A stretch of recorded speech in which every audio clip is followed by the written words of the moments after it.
I would say the beginning of our marriage was happy, easy. It was all fresh. It was all new. We started our lives in a new spot. In Charleston, our lives, we were living together, living under the same roof, but living two different lives. I made my friends, Anthony made his friends, and slowly, without even really realizing it, we had two different lives going on. And so the distance kept growing, and then not feeling like we're on the same page, feeling like we're two strangers living together. And so in order to cope with feeling abandoned and isolated, I started drinking.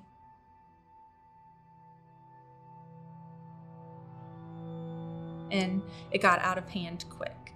I became an alcoholic. I was exhausted. I was alone. So one night in April, I just really realized this is not okay. I'm not okay, and told Anthony, I have a problem and I need help. And at that point, that's when he shared that he had been unfaithful.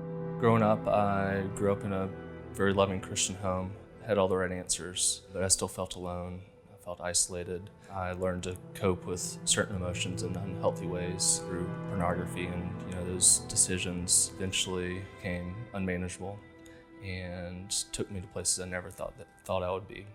Eventually, past desires and emotions crept into our marriage. I was unfaithful. I started acting out like I did previously during our marriage, all while keeping it a secret from Leah Rose.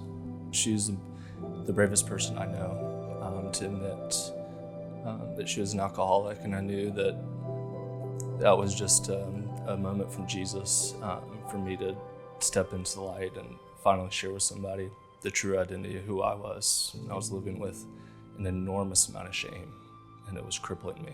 It was her bravery that just opened the door.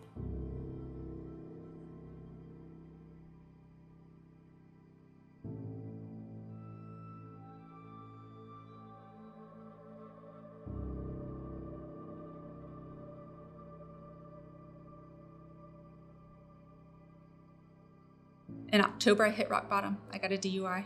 That's when I knew life had to change. Something had to change.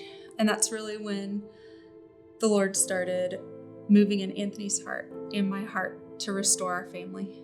We were living separately, and we would come to church together. And it was really our only time to be together as a family. We made it a priority. Sundays were passion with our family. So we decided to join the Decatur community group. They were the first people outside of our families who we had been honest with and told the truth and told who we really were. We started to feel known, and at the same time we started to feel love, and that's what truly started to break our habits, break addictions, and help us become sober. We started to work towards rebuilding our family, rebuilding our marriage. We did that through the love of our community, as well as through counseling and therapy, and spending time with one another and getting to know each other again.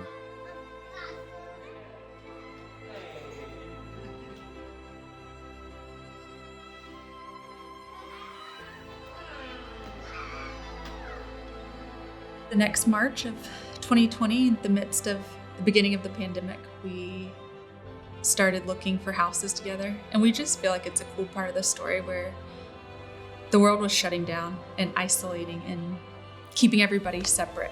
And it was the time in our lives when the Lord was saying, no, we're bringing you back together. I'm restoring your family. We've had a really unique opportunity to get to see a miracle happen. We're seeing God redeem our marriage and redeem our individual lives and our relationships. I always felt like I was alone.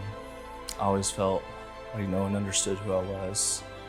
I always felt like if anyone knew who I was, that I would never be loved. But I can tell you that you're not alone, that I've been there, that I've carried more shame than anyone could ever imagine. Jesus' mercy and grace is enough for you.